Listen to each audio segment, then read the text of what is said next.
Alright, so this is example 2. Again, I'm going to assume that you've read this and you've tried to work out this problem. Actually, this problem doesn't require any calculations. We're given numbers, but those numbers really just allow us to draw an accurate picture of the scenario. We got a proton that is traveling through a uniform electric field, and we know that it travels through or passes through 2 points. We want to know at which point is it traveling faster. So the electric field has a x and a y component this time, and so the x component of that field is positive and the y component of that field is positive. So the length of the x component is 2 newtons per coulomb, and the y component is twice as long, 4 newtons per coulomb. So the field points up and to the right. Right? It points a little bit more up than it does to the right. And so I can draw, let me draw blue field lines that point like this. Okay, they're equally spaced. They all point in the same direction because this is a uniform field. All right, so we know that the proton travels through 2 points, and so I need to draw. Let me put a little XY coordinate system right here in the middle. The first point is 10 centimeters in the x direction and negative 20 centimeters in the y direction. That might look like this right here. And the second point is negative 20 meters in the 20 centimeters, sorry, in the x direction and plus 20 centimeters in the y direction. And so that might look something like this. All right. So the proton somehow, we don't know anything about what the path looks like between them, somehow travels between these 2 points. It might look something like this. I mean, we know that it's going to be accelerated in the direction of the field, so it might actually look, something like this. But it doesn't really matter. It turns out it doesn't matter what it looks like exactly. We can still answer the question about at which point is it traveling faster. So I'm going to move this out of the way. So remember that the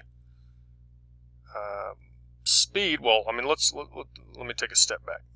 So why is this thing going to be traveling faster? So remember that the kinetic energy is 1/2 mpv squared. So if the kinetic energy increases, it's going to be traveling faster. If the kinetic energy decreases, it'll be traveling slower. Now remember that the change in the kinetic energy for the proton, or for a charge in a field, for that matter, the change in that kinetic energy is going to be equal to the negative change in potential energy. Right, and that makes sense because if the kinetic energy goes up, the potential energy has to go down. So a decrease in potential energy gives me an increase in kinetic energy. And we know that for charges in electric fields, there's an electric potential associated with that electric field, and the change in electric potential times the charge is the change in the potential energy. And finally, because it's a proton, we know that this is a plus E charge. And because it's a uniform electric field, we know that the change in the electric potential is the magnitude of the electric field times the displacement in the direction of the field with a negative sign in front. So remember, this displacement is the important part. If we travel in the direction of the field, that displacement is positive, and this is going to be negative, the potential change. And if that displacement is in the opposite direction of the field, then it's going to be a negative number, and that's going to give us a positive potential. So that's what we have to do to answer the question about its speed, is really just figure out what is the electric potential going to do. Is it going to increase or decrease? Okay, if it increases, that means that the potential energy is going to have to increase. If the potential energy increases, the kinetic energy has to go down. If the kinetic energy is going down, then the velocity has to decrease as well.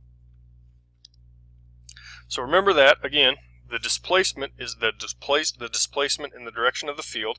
And so this field is drawn at an angle which sort of makes it hard to see the displacement that we need. It's not in just the x or the y direction, but really, if I wanted to, I could just rotate this whole thing to align the electric field with the positive x direction if I wanted to, right? So let me just draw a line that is perpendicular to the electric field and passes through the 2 points.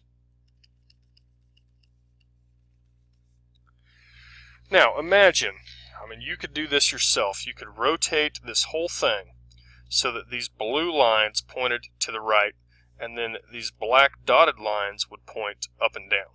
Right? So you could basically say that your coordinate system then was the blue lines and the black lines if you wanted. And if you did that, then you would see that the displacement that we want is this displacement right here. Now that displacement is in the direction of the electric field lines.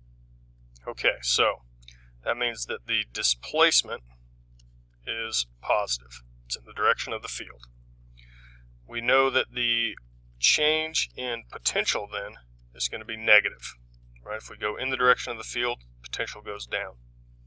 We know that the charge is positive, which means that the change in potential energy is going to have to also be negative, which means that the kinetic energy's change is going to have to be positive, which means that the change in the velocity is going to have to be positive. So, because the displacement is positive, the velocity must increase. That means, I've assumed that we are, basically assumed that this is the initial point, this is the final point. That means that it is traveling faster here. Where is here? Well, it's here, right? It's traveling faster right there. And we got all of that without having to actually do a calculation. All we needed to be able to do was draw a picture of the field and then draw these two positions relatively accurate in terms of where they are in that field, and then work through what we know about how electric potential in a uniform electric field changes.